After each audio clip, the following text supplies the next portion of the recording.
Action! Pagkatapos mo kong bastusin sa harapan ng anak ko nung isang araw, palagay mo palalampasin ko ginawa mo? Nakakalimutan mo na ba? Ako ang Hermana dito. Ako ang punong abala sa piyestang ito.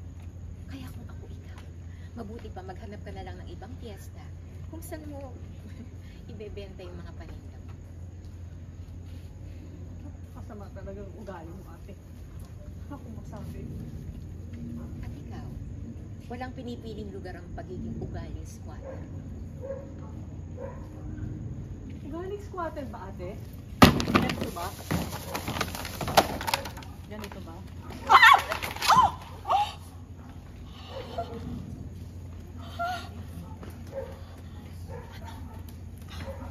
Yan ang dapat sa'yo. Ugaling squatter.